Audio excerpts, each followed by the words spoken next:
ଅଛି କେତୋଟି ଋତୁ ଅଛି ତାହେଲେ ସେଇ ଋତୁ ଆଉ ବାର ଗୁଡ଼ାକୁ ଆଜି ଆମେ ଜାଣିବା। ତାପରେ ଆମେ ଗୀତ ମାଧ୍ୟମରେ ପଢ଼ିବା। ପ୍ରଥମେ ହେଲା ବୈଶାଖ ଜ୍ୟେଷ୍ଠ ଆଷାଢ଼ ଶ୍ରାବଣ ଭାଦ୍ରବ ଆଶ୍ୱିନ କାର୍ତ୍ତିକ ମାର୍ଗଶିର ପୌଷ ମାଘ ଫାଲ୍ଗୁନ ଚୈତ୍ର। ତାପରେ ଆମେ ଜାଣିବା ଋତୁ ଗୁଡ଼ିକର ନାମ।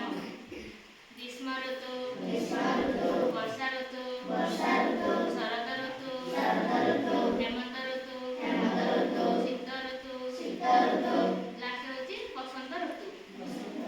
ତାପରେ ଆମେ ଜାଣିବା ଗୀତ ମାଧ୍ୟମରେ। ବୈଶାଖ ଜ୍ୟେଷ୍ଠ ଆଷାଢ଼ ପ୍ରଚଣ୍ଡ ଋତୁ ପ୍ରକାଶ ବର୍ଷା ଆଷାଢ଼ ଶ୍ରାବଣ ମେଘ ବରଷେ ଘନ ଘନ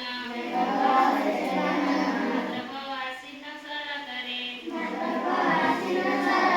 ଏଇଭଳେ ଭୋଗ ଜଗତରେ। ଆଉ ଥରେ